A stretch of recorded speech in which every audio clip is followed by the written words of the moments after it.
Welcome back to Principles with Cory and Logan. I'm excited about our guest today. I'm excited to get to know him a little bit more. We've got a mutual friend that talked him up really, really good. So the expectations are high, Bill. No, I'm playing.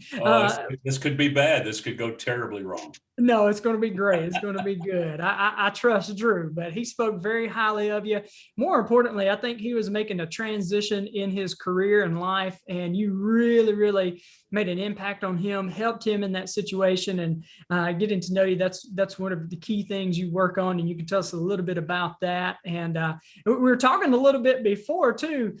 Small world thing. We're doing Transformation Tupelo, where you're also part of Transformation Longview. So I'm excited to get to know about that too. But before we go much further, Bill, welcome to Principles with Cory and Logan. Well, it's great to be here. And hey, Drew, if you're listening, the check's in the mail, buddy. I always appreciate the recommendation.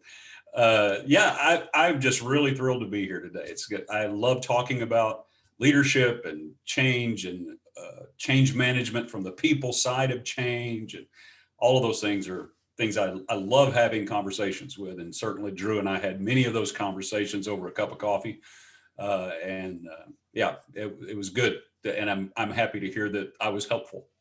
yeah, he's doing good now. It was a great transition for him. So, yeah. Well, Bill, we're excited to have you. Can you tell our listeners just a little bit about you, about your background, kind of what you got going on in life right now as well? Sure. Well, I spent 35 years in full-time vocational Christian ministry. So I was a pastor for a little over 35 years. I'm from Shreveport, Louisiana. That's where I was raised, and so is my wife. We married very young. We got married in 1980. I was 19, she was 18. But I was already on my path of where I felt I was going to steer and move towards as far as vocation. And from there, I mean, it's 41 years later, and we're still together. Yay. A lot of credit to her for that, by the way. And we've moved around some. We've been in different locations. We pastored in East Texas, where I am presently located, for a number of years, then in the Dallas-Fort Worth Metroplex. And we spent about a 5-year period up in Northwest Arkansas, the Bentonville area, where home of Walmart, that's their corporate headquarters. JB Hunt's there, Tyson Foods. So it's kind of this strange little niche up in the northwest corner of Arkansas that feels much more like one of the bedroom communities around Dallas-Fort Worth. So it's a very interesting demographic. And then we moved back to the Dallas-Fort Worth area. We were going through a transition of our own. I mentioned to you earlier that I don't refer to myself as an expert on transition, but I am experienced. So we were in that transition. I wanted to write. I wanted to do some writing. Didn't feel I would have the time or the energy to do that while full-time pastoring a church. So that was a transitional season. We moved to the Metroplex again, and then I wrote 3 books in 3 years, and which is, if people who know me just gasp when I tell them that, because I have severe attention issues. So the fact that I was able to pull that off is not a minor miracle to me, kind of a big one. Now, they're not novels. I didn't write War and Peace, right? So, I mean, I was able to do it. One of the last book that I wrote was called Thriving in Transition, Lessons from the Wilderness. And it's a faith-based book that I wrote where the Apostle Paul said, hey, everything that happened to the children of Israel in that Exodus was written down for us so that we can learn and not repeat those mistakes. Yeah. And so, being a huge proponent of what I call vicarious learning, I wrote the book from that perspective. So I draw some things from that whole Exodus experience that we can learn from them about being in transition, that we don't have to learn the hard way. So that was the last book that I wrote. And I've greatly expanded upon what the content of that book is at its current state. So I'll be kind of diving back into that. And I had given a copy of it to my wife's boss. She works for a global telecommunications company. She's an EA for a vice president. And I'd given a copy. He read it, said, I wish I could give this to every person in this company, but I can't. it's a faith-based book. Our company policy won't allow it. And that's when the wheels started turning. And I thought, people need to hear this stuff. I'm going to have to find a format where I can share these principles. Of course, the greatest example of all that is John Maxwell, right? So, but where I can share these principles about how you can actually thrive in transition, not just survive them, and find a way to do it in a way that could be offered in a medium that could be received in corporate America as well as the faith-based community. So, having said all of that, I serve as an elder in our church here. I'm a part of Transformation Longview. I have a company called the Stonebridge Group. That's my company that I operate out of. I do executive coaching and leadership coaching and transition coaching, as well as with individuals, helping them make these transitions, much like I had the opportunity with Drew Jackson, just helping him navigate, but also through organizations who are facing some sort of change, or they know they need to change, and maybe even helping them understand what some of the basic principles are that I consider basic, but I'm amazed at how few people, one, know them, or two, practice them on any level, even within corporate America, even though change management's huge right now in the marketplace, huge. It's a constant topic, but it's all about the process side of change. So it really benefits project managers. You got Six Sigma, all that stuff. But none of it focuses on the key component to really getting a change to work. And that's the people you're asking to change, right? So that's a little bit of the dynamic that I bring there. And so anyway, that's kind of I don't know. I'm sure there's many things I just forgot to say, but that I feel like I've talked for a really long time, and I'm going to pause and take a sip of coffee. Bill, I work with a hotel management company and then own some small businesses as well. And have been a part of a company that's grown from 8 hotels to 25 over the course of about 6 years. Mm-hmm. The asset value, the size of the hotels, and the employee count have grown disproportionately faster than the number of hotels. So the in terms of asset value, it's gone 5x, not 3x. And have been a part of a lot of growing pains, but through that, I got my hands on a lot of acquisitions. So I've done about 8 or 10 full, like I was the acquisitions and transitions team. We didn't have an HR director, an accounting director, an operations director that went in to onboard these properties. It was me for the first few, and then a couple of people on my team after that. So I've gotten to see a lot of change and a lot of, hey, we're buying this hotel, and then the looks on people's faces, and then the one to say, hey, I've been with the company X amount of years. Here's how I met the CEO. Here's my experience. Here's the opportunity, all those things. So I'd love to see in your experience what you've seen as we've seen some really great things happen through that. And then we've also seen some people that just could not handle the change, and it was crash and burn really fast, especially the leader of each individual hotel. I've seen people that just couldn't make it through that change, and 6 weeks later they were just, I'm out, I don't want this. And then there are people that have been general managers of that hotel. Now they're regional directors with us. They've been with the company, preserved their team 5 years later. What traits have you seen in people that successfully navigate change and maybe even see it as an opportunity and come out the other side much better? Well, I think the biggest trait, it's always, people do what they do for varied reasons.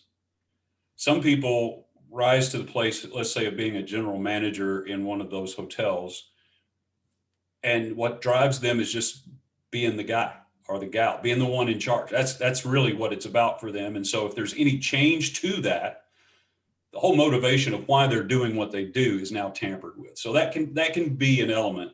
As someone in your position knows very well, and you've experienced, not everyone can make the turn when there's a transitional season. Now, there are different kinds of transitions. There are the ones we initiate, right? So we decide, I'm fat, I need to get thinner, I'm going to make a transition, I'm going to change something. Well, those are challenging. Those have challenges. But in my experience, the most challenging transition, there's two really, but this is the one I'll focus on. The most challenging one is a transition that was someone else's decision. All right. So when someone else makes a decision and that now thrusts me into a transitional season, that's hard. And the thing that people don't realize, and sometimes even on the side, if we're the ones who made the decision, one of the things we have to realize, the first experience people are going to have is pain. It's going to hurt. Right. And so when I'm working with clients in this area, I tell them, hey, you need to just understand this hurts. And if you don't acknowledge that it hurts so that you can process the hurt, what hurts will harm you. But hurt doesn't have to be harm. But what we have to remember on the other side of all of this is we don't have any control over their decisions. In fact, their decisions help us make our decisions if we're the ones doing the acquisition. So I know that you walked this out. You're not coming in saying you're not here, you're not here, you're not here, you're not here. So you're coming in saying, let's see what do you want to do? Do you want to stay with us? Do you want to be a part? Are you teachable? Can you learn a new method? Because culture change can be really challenging as well. And I'm sure some of that goes into your decision-making process of what you acquire. Is this something we can convert, or is it just so broken it'd be better to just tear it down and build it again? Right. Which is valid, by the way, and as you well know. I find that it's really comes down to why people are doing what they're doing and what their life view is about change in general, but even more than that, what do they believe about a challenge? What do they believe? If they believe the challenges are obstacles and attacks and unfair, or any of those things, that's going to come out in these moments. And so if I were working with one of those people that you mentioned, as maybe I was their coach, that would be one of the first things I would help them understand. Look, it's supposed to hurt. This wasn't your idea. This happened. Now let's deal with the pain. Let's acknowledge that it hurts, but we don't want it to harm us. So we're going to benefit from it. If I've learned anything, never waste pain. Never let it be for nothing. Always find a way to benefit from the pain, right? So I would help them do that. But ultimately, I would have to drill down. What do you believe about things when they don't go the way you thought they would? What's your core belief? Is it bad? Is it a bad thing to be avoided at all costs? Or do you believe that there's opportunity, that even in every hardship? So I think that personality trait will make itself pretty clear early on in a transition like you described, Logan. Yeah, we've found that. We also come in and everything we touch, we want to go through the OODA loop, right? We want to observe, orient, decide, and act, and kind of try to reassure people you can say that you're going to do that, but until you show people that you're not going to change things on day one, that you have to earn that trust a little bit. But that's always part of the conversation. And I even go so far as to say we're going to go through the OODA loop. If you guys haven't heard what the OODA loop is, it's what fighter pilots are taught, in the Navy, and the person that can observe, orient, decide, and act fast enough is the one that is going to win those dogfights in the air against the other pilots. And so generally the companies that have the fastest OODA loops are the ones that learn and process the fastest, and they're going to evolve and survive and thrive. But we're going to come in and take 90 to 120 days before we make any sort of big decisions or sweeping changes, unless there's something that's a life safety issue or something extremely pressing, or something that's very detrimental or toxic to the culture. So that if 10 employees pull you aside on day one and they say, hey, this one person is really putting a lid on this department, then we would OODA loop that a little faster, maybe. Sure. But also make sure that we're looking at the incentives of the people telling that story as well. But yeah, I like that you touched on opportunity. I think the people that see challenges or obstacles as opportunities do really, really well. and the ones that see it as a circumstance that's against them, or maybe if we wanted to go a little further, a mentality of victimhood to some extent, Yeah. they're Yeah. not going to do well. No, a lot of things They're going to drive struggle. a lot of things drive that sense of victim. Their life experience in general. It could be their socioeconomic status. It could be all kinds of things. They could be really desperately needing this job, but don't have the ability to say there are other jobs. Right. Of course, we're in a really strange season in our culture right now where the large number of people who are just saying, hey, you know what? I'm out. And that's happening for a lot of reasons. It's happening a lot in the service industries and so forth. Yeah, people are being really picky about where they work. But if you're in a position where I need this job, and now, oh no, there's a change, that creates fear and instability like in a nanosecond in people. Right. And that's that when transition wasn't your decision, that pain becomes forefront and present. Now, in my experience, what I had to learn, I figured something out in my mid-20s that most people probably figured out way before then because they're smarter than me. But for me, it was in my mid-20s, and I had believed two mistaken notions. I had believed that I was going to figure all this out. Right? I just, in my mind, I believed I was going to figure this out. And the second one was, because as I do it more, it's not going to be hard anymore. Whatever it was I was referring to. And both of those were mistaken notions, right? So I figure some things out, but I'm never going to figure it all out. The other is it should get easier, but it's never easy, right? It's always going to have some challenge. There's always going to be things. So, but those two notions were really messing with me, and they would attack me for not having figured it out, and that would create imposter syndrome and all kinds of things, and then the fact that it was still challenging after having done it for a number of years made me think maybe I'm no good at this. Maybe I shouldn't even be doing this.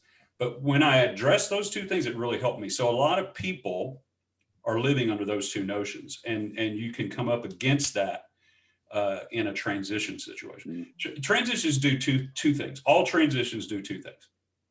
They expose stuff and they offer to establish stuff, right? So in a transitional season, whether I started it or someone else's decision put me in it, like an acquisition. Or circumstances. That's something like COVID. Whatever, exactly. That's a huge, affected a hurricane, whatever it may be. Any circumstance that we don't have any control over necessarily. Right. It's a loss of control, I think, is the underlying what you're getting at. People struggle with loss of control. They do. And what happens, stuff comes to the top. So whatever character issues, whatever issues in our life, whatever barriers that are in our thinking, whatever mental, spiritual, or emotional blocks that we have, they come to the surface in a transitional season, right? Now, the next thing about a transitional season is understand it has a twofold purpose. The first, it wants to reveal stuff that's going to hinder me going forward. The second thing it's going to do is saying, here's some things that you need to add to your character, your life, your skill set, yourself. It's an opportunity for me to learn a lesson. Now, we all know that a lesson offered is not the same thing as a lesson learned, because that's why we repeat seasons in life. As a person of faith, I realized, of course, that I don't like repeating classes. I don't. I want to take it, get the lesson, move on to the next thing. But I realized as a person of faith that there's a commitment that the Lord has made to me that if I don't pass or if I don't learn the lesson, I get re-enrolled for this class. This comes up again. And so I'll often tell my clients, if you're dealing with the same issues in concurrent seasons, let's just face it, you brought it with you. And it's time to stop this cycle. Now, mistakes are mistakes. We all make mistakes. When we continue to make the same mistakes, that's a choice. Continually, it's a pattern. That's a cycle that needs to be broken. And that's usually rooted in something we believe that isn't true.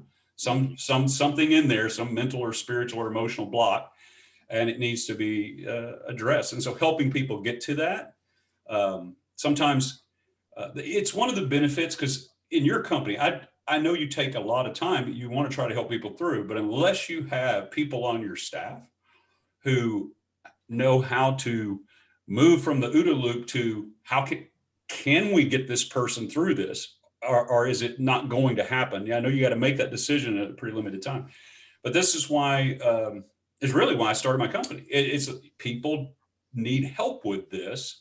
And it's a service that can be very beneficial. It doesn't have to be lengthy, but it's amazing how people can manage a change when they understand the sky is not falling.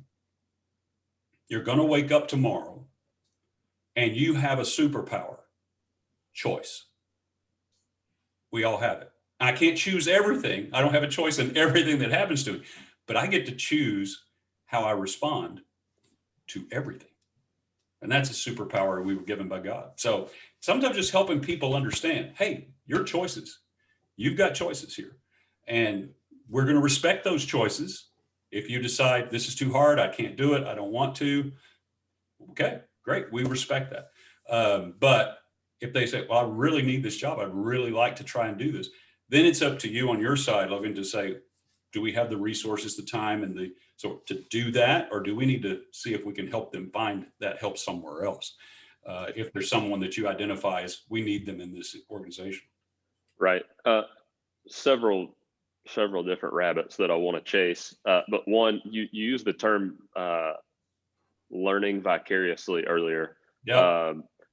I've always said that I learn really well through experience, but I prefer it to be somebody else's experience. So I love that term.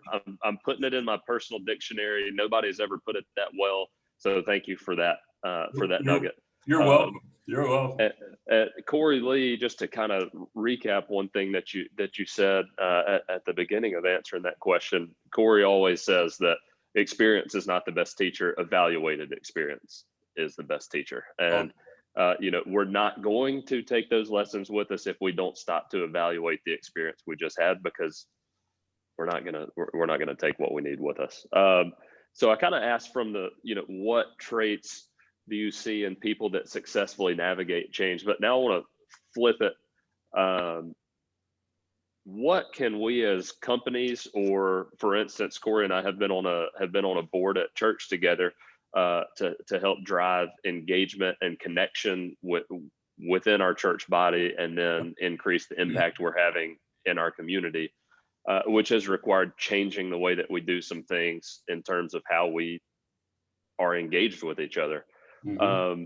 How can we set ourselves up for success as companies or as ministries to make sure that the people we're reaching out to, that if we are making as a company or as a ministry the decision to affect change on someone, mm-hmm. that's now they're in a position where they're being dictated that change has to happen. Right. How can we set them up to be successful in that? What are maybe one or two things that you see the low-hanging fruit? You need to do it like this if you want the change to take. Yep, absolutely. And I think it begins with, you want buy-in, not compliance. And compliance can be achieved through threat or pressure, but it's hard to maintain that over time. So companies do things like this all the time. Churches do this too. Sometimes they'll have a leader who the vision changes every week, and then that creates a climate where people decide, hey, if we just hunker down, that'll blow over and it'll be something else next time. So you have to first evaluate your culture. How have we historically made change? Are we credible? Right? So if I'm sponsoring this change and I'm communicating, then the first thing I need to do is help people understand why we're making the change. Fundamental human truth: until something matters to us personally, we don't change. We don't. So if we're instituting an organizational change, whether that be in the church or a company, we want to be sure we can answer that fundamental question: why are we making this change, and why should this matter to you? And that should apply in all facets of life. Correct. Any change that we're making, if you've ever had a conversation with a toddler who gets on that endless, infinite loop of why, in the series of questions. I have that with grandkids now. My children don't do that so much anymore, thankfully, since they're in their upper 30s. So that would be weird. So we tend to think that's some kind of an act of defiance. I believe that question, fundamental question of why, is a deep-seated human need to understand purpose. So my job, if I'm leading and we're making a change, is to be sure we understand why we're making this change and why we're making it now. And anything that we can use to help support that. For example, we might say, well, we've done some research, and what we realize, if we don't make this change now, in 2 years, we will not be competitive in our space, right? So that might be one of the things that we say, that's why we're doing it. There could be other reasons, but now I need to communicate that why throughout my organization. And what matters to people in my finance department is different than the people in my maintenance department, right? Still the same reason why. I just need to become better at explaining to the people in maintenance why it should matter to them. And it might be a different reason than why it should matter to the people in my finance department. So, but that why, that's a big thing. And obviously whoever's explaining that or communicating that needs to be credible. It needs to be someone that people believe and they listen to. And if the culture is already to the toxic place where we don't trust or believe anything, that's a whole different deal. A whole different animal there, right? So you definitely want to know why. And the other thing is, you kind of drill down into that a little bit. Who is most impacted by this change in this organization? So if in your church, does this primarily impact our worship team, or does it primarily impact our first impressions team? You know, who is being most affected, because or does this affect everyone across the deal? But knowing who it impacts helps you craft the communication process, right? So it helps me know this person, they're going to feel this a little over here, but man, this department's going to get smacked with this change. This is the biggest responsibilities on them. So I've got to focus there, right? So I want to be sure that I'm helping them and understand why this is important, why it matters, and why it will even benefit, why this is going to make your life better, why this is going to make things, maybe make things easier for you, maybe make things smoother for you or whatever. But you're communicating to that group. And then I've just add one other element into that is, have you decided if you have the resources to do it? And by resources, that can be money, but it's also time. It's also coaching, training. All of these things factor into that idea of resource. So enough people or infrastructure. Can we do it? Yeah. So when the pastor says, we're going to add a third service, and everybody in the room gasps because we barely have enough volunteers to take care of the 2 services we're already doing, right? So those have to be evaluated. Do we have these resources? So I think those can set people up for success in a change process organizationally. It is extremely important to know why. You need to know why, but you also need to be able to communicate why, because that leads to buy-in.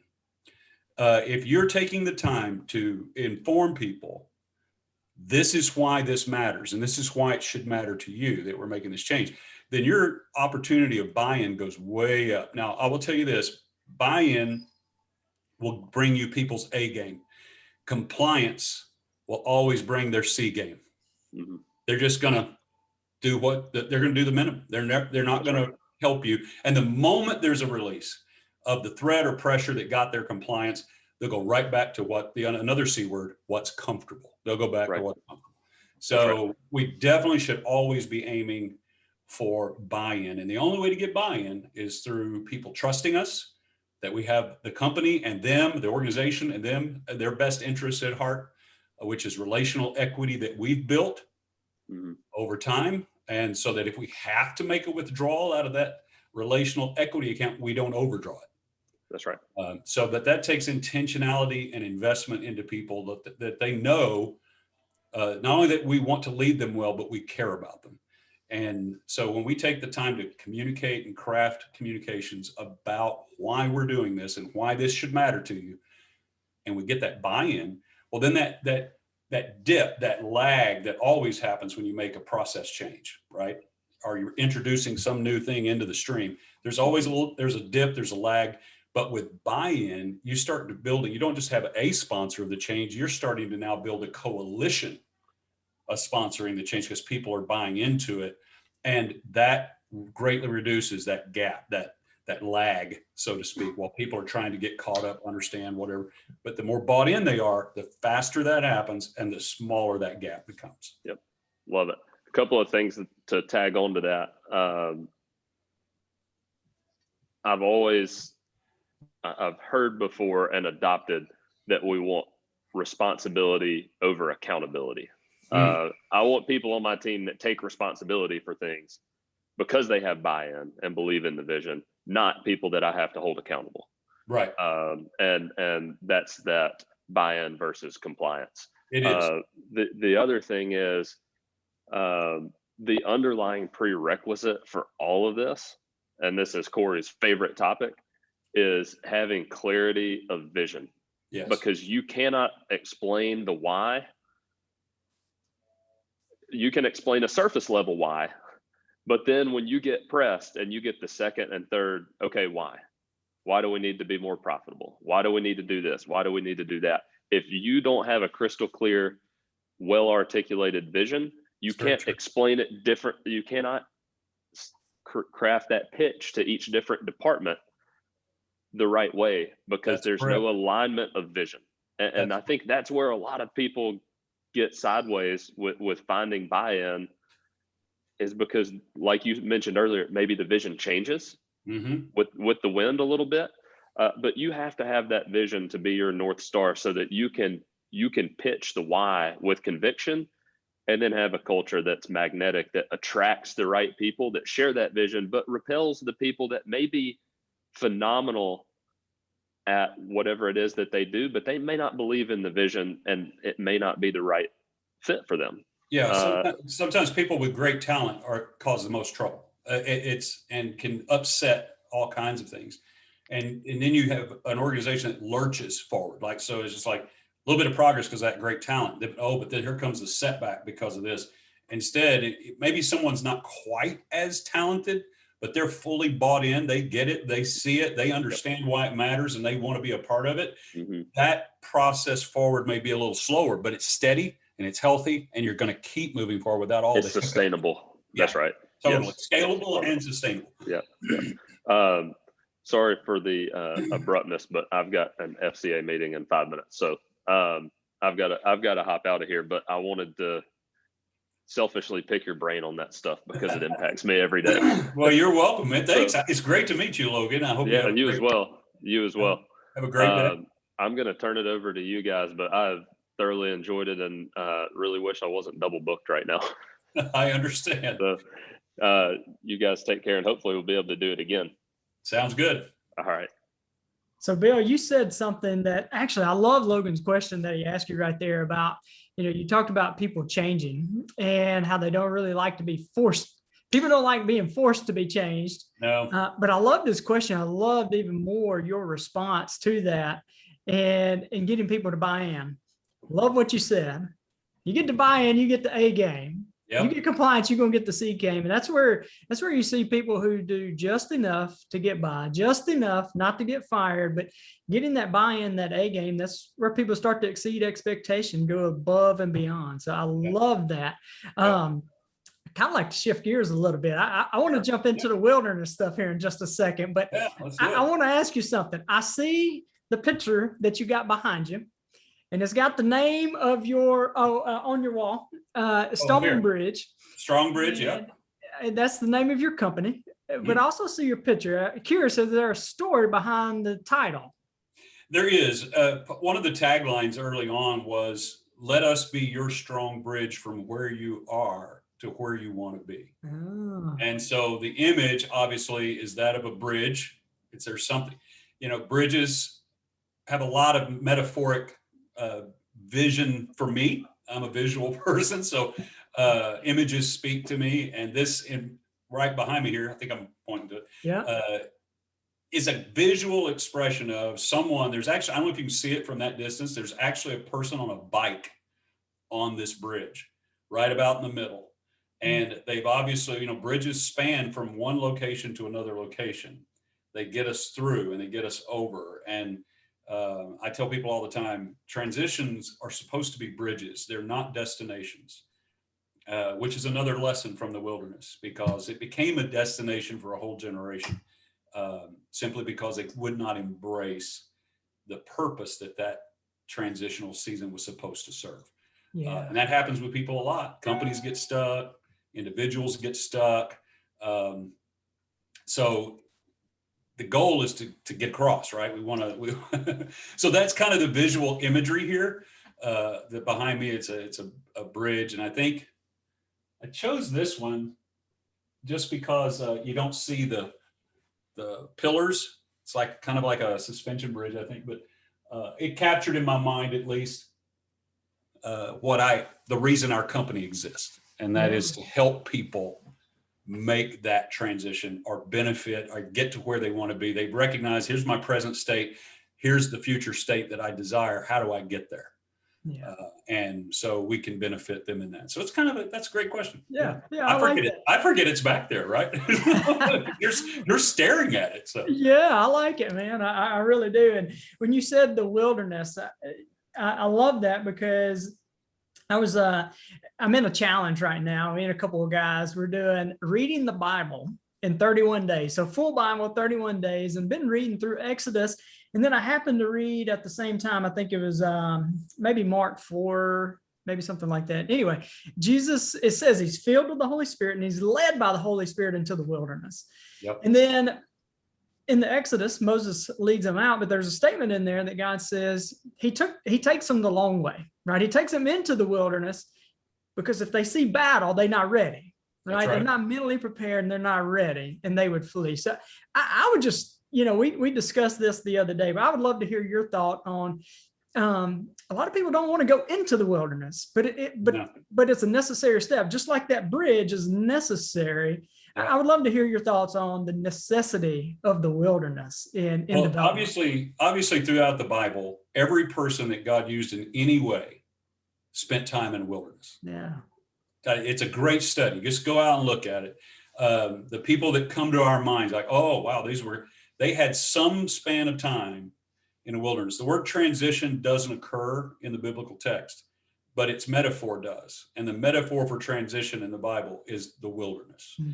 And now, keeping in mind, there was a God-ordained, planned length of time for that wilderness to happen. And there were certain things he knew they needed before they could go into the land of promise. So they needed to learn how to warfare. They needed to learn warfare. They needed to learn government. How do we govern ourselves? They needed to learn how to worship. How are we going to maintain our relationship with God through this experience? And those were all the purposes that were being offered. Those were the lessons. Those were the things offered to be established that they needed to succeed going forward. What we also see in that, it exposed all the other stuff that was in the way. They had slave thinking. They had a mentality that developed over 400 years of being in slavery.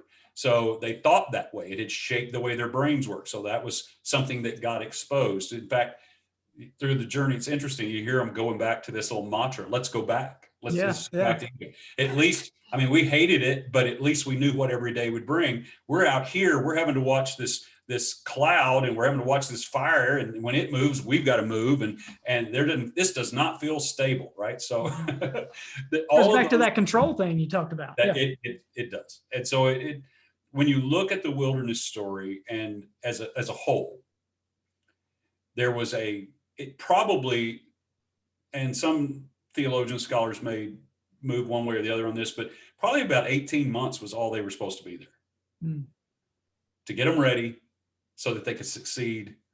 It was that wilderness experience was God's love for them. Yeah. Because if he let them come right out of Egypt and go right in the land of promise, they would have been wiped off the face of the earth in a very short time. So it would have been very unloving for God to put them from slavery and then into the promised land. There had to be a transitional moment. Now, their choices took the duration of that transitional moment from 18 months to 40 years. Yeah. Right. And some people never got out. And a whole generation lived their entire life in a transitional season and never got to the destination. So it's interesting study, but it's a great exercise in vicarious learning, because we have all of those same reactions. We have all of those same pushbacks in our own lives. But if we can remember, and this has kind of been foundational for me, every transition, the ones I choose, the ones that are chosen for me, will do these two things. When I know the purpose of something and I can understand the purpose, it gets me through even hard things, as long as I know there's a purpose. If I don't understand the purpose, or I don't think there is a purpose, now I'm just mad, right? So I just don't like it. I'm mad. This is ridiculous. I'm going to kick back all of that. But when I understand there is a purpose, so I tell people, there's always these two things that are the purpose of any transition or challenging season you're going through. And if you can't find any other purpose, you can land on these. It's going to expose things that are hindering you, and it's going to offer to establish things that will help you. So you need to be asking, what's coming to the surface? What attitudes are coming up? What thought processes are coming up? And then it's not enough to just say what, identify them. Now I have to address them. Yeah. Is that true? Is that really true? Or is that just something I believed? And so it's a chance to deal with the things that are hindering me.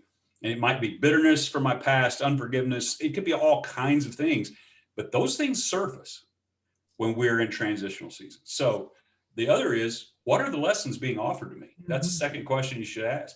What can I learn from this? Yeah. How can I benefit? Now, it's painful, so I don't want to waste this pain.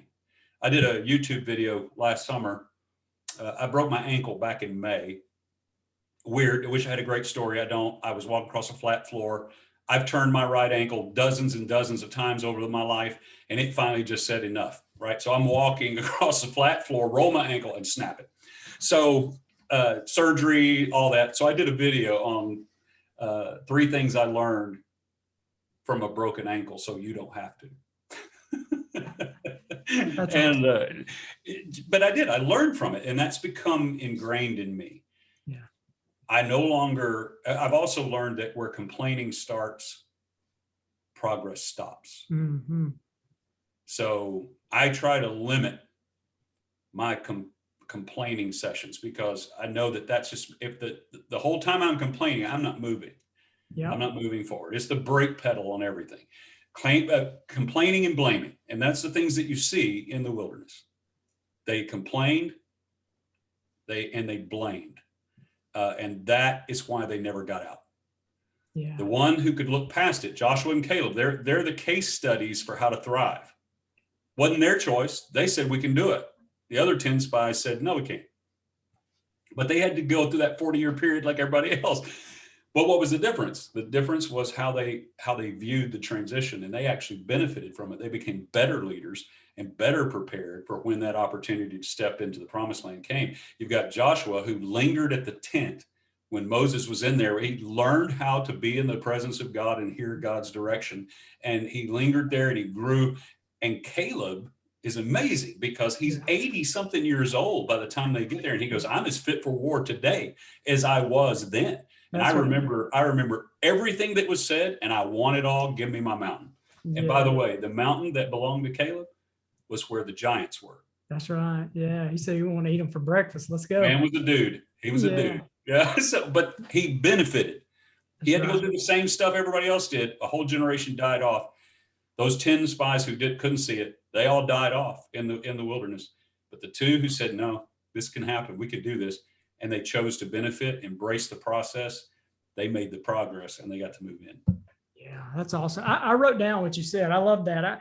The transition to expose things, and also offers to establish some things. That's really good. And, when we were talking about it earlier this week about the wilderness, it was interesting. Again, Jesus went through the wilderness.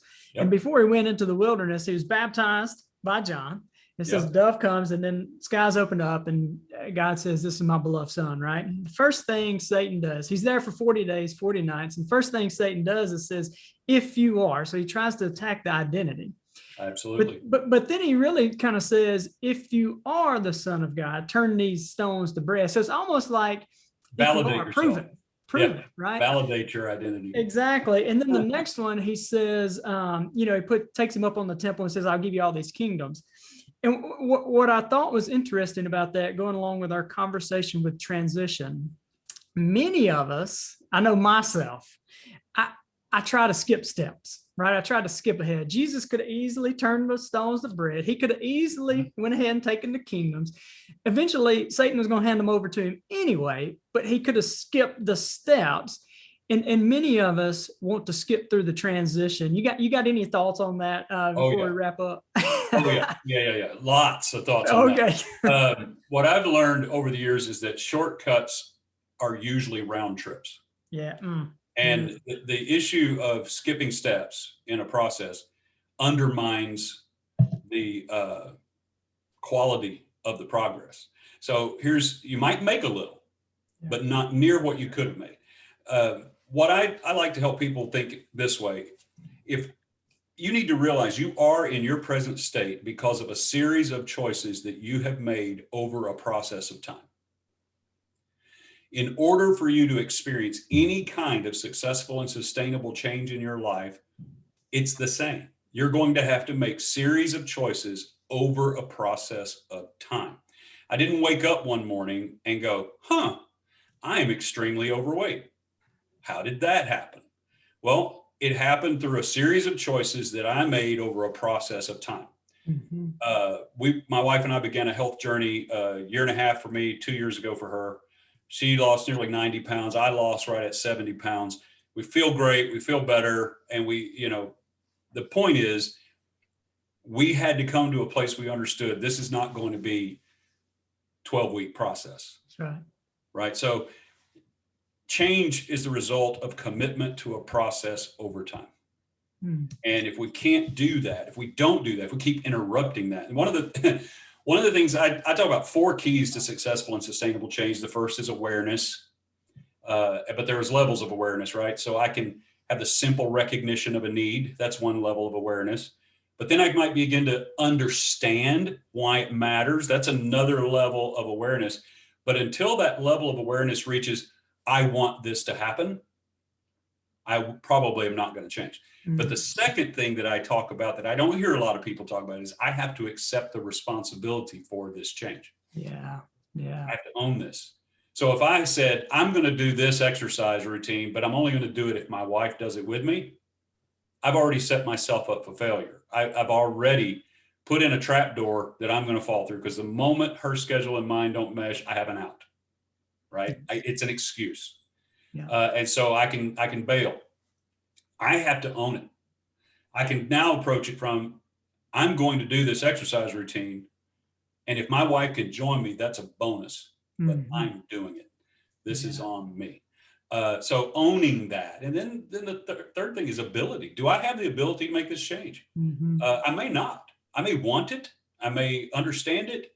And I might fully have the owning of the responsibility of it, but it doesn't mean I have the ability. So if I said to you, Cory, I want to make a change and be a marathon runner. Once you finish laughing, because you're looking at me obviously on screen, right? No, I'm like, which one we're going to go do, right? Going to be a marathon runner.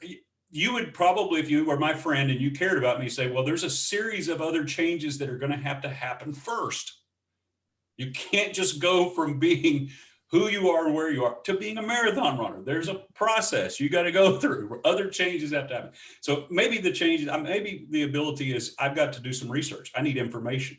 My wife was great at this. She dug in and got information on how we could eat, because we reached the age we could no longer out exercise a bad diet. Somebody needs to hear that right now. Can I get an amen?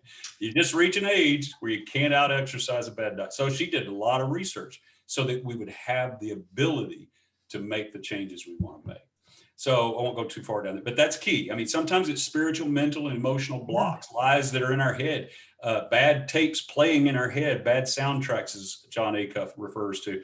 It's sometimes they're just broken messages in our brain. And we have to address those in order to have the ability to make the change that we want. The final one is just action. And that sounds like a duh, but here's what I mean by action. Actionable steps that can be measured and celebrated is the key. You've got to have an actionable plan. actual process that you can engage in that helps you achieve. So those are the 4 things I talk about with people about making a successful, not just successful, but sustainable change. You got to have all 4 of those. You got to have awareness, got to have acceptance of responsibility, make sure people have the ability, and then make sure that they have an actionable plan, a process that they can actually do it. One of the meanest things that leaders do, is they tell people to change and don't show them how. Yeah. Happens every week in churches all around the world. We tell the people, you need to be this, but we don't tell them how. If leaders should be inviting the people they lead to be better and show them a clear path of how they can become better. That's the responsibility of leadership. It's not enough to say, hey, guys, be better. I want you to be better. I'm the leader. I'm inviting you to become better. But here's the path that you can follow that will get you to that place where you're better. Here's how we get better. That's the responsibility of a leader. Wow, that's powerful. We throw things out about potential all the time. And I'll just throw this out there. I hated the word potential. And here I am, a coach, and coaches use this language all the time, right? Potential. Yep. But I realized, I had to come to grips with it. I realized the reason I struggled with the word potential is that I viewed it as a measurement. I viewed potential as a measurement. I was either living up to it or I wasn't, or worse than that, it was a threshold. It determined how far I could go. And I would hit it, oh, well, I've reached my full potential. I can't go any further, which is not true. And we know through neuroscience and everything else that as we learn and we grow, we literally can expand our ability to do certain things and improve and do things we never thought we could do. So I changed it around. So I'm no longer view potential as a measurement. I'm going to view potential as an invitation to be better. Mm. So when I see it as an invitation to be better, now it does what we hoped the word would do all along. It encourages me. Yeah. It invites me into something rather than scolds me for something I'm not yet. And that word is a powerful word. We've all had teachers or coaches, athletic coaches, tell us either you've got great potential, and then shake their head with disgust when they don't believe we're measuring up to what potential they see. Now, the good news for us as people of faith, Jesus' description of him being the vine and we're the branches. My potential is no longer determined by what I see in me. It's determined by what he sees in me. And so in that sense, potential now is no longer a dirty word to me. It's a good word. I can use it again and not cringe if I understand it's an invitation. And I do think leaders have that responsibility. Let's invite our people to be better, but let's give them a clear path to follow. Yeah. Wow. That is good stuff. And Bill, you have, I think this whole, 50, 60 minutes, whatever this is, has been full of wisdom, and you've added a ton of value, and truly appreciate it. So Bill, last question. If anybody wanted to contact you about your coaching, your training, or find out more about you, what's the best way for them to follow up with you? They can reach out by going out to our website, thestrongbridgegroup.com, and that'll take you there. There's a section with some information. There's some contact stuff, and there's a section I have out there called Thoughts on Things, and it's kind of where I post these short 3 to 5 minute YouTube videos that I make on certain subjects, either related to transition or so. So there's a section there under Thoughts on Things. People, if they want to just hear some of these thoughts that we've talked about today. I'm on social media. I have a Bill Leckie public figure page on Facebook. The Stonebridge Group's presence on social media is emerging. So it's still a work in progress, I guess I would say, but it's there. The Stonebridge Group is on Instagram, and I'm on Instagram as myself. There's another guy on there with my name, and he's from the UK, and he's a sports writer over there in Scotland. So that's not me, although I am Scottish, actually. They can reach out through social media. Obviously, I'm on LinkedIn as well. So any of those social media platforms, and through the website are great ways to. And I do have a YouTube channel that I use as well, so people can look at it there. Awesome. We will, I'll put that in the show notes to stonebridgegroup.com, and follow Bill on social media, and check out those thoughts. And truly, If anybody yes. wants this, the Facebook version of the Thriving in Transition, it's on Amazon. Amazon. Yes, I was going to ask, I meant to ask you that earlier. Awesome. Yeah, and they can do that. And it's the faith-based version. I'm having to stir myself up to write again. I think I overachieved there for a little season. So, but I do want to write this again. And the very things you and I've talked about today will be the heart of the content of what I'm going to be writing about in the next season. So hopefully there'll be a book coming out sometime in the next year or so that could be put in people's hands as a resource. Yeah. So Thriving in Transition by Bill Leckie. Find it on Amazon. That is good stuff. Yeah. Well, Bill, appreciate you today. Appreciate you adding value. And any of you guys listening, if you've got any comments or feedback that you would like to share, make sure to comment below. We'll pass that along to Bill, how much value you've added to him. Make sure you like and subscribe, and feel free to share this with friends and family, because I know there are a lot of people that can learn a lot, that can gain a lot and apply a lot from Bill's teaching today. So Bill, I want to say thank you once again, and appreciate you guys. You guys have a great day, and God bless.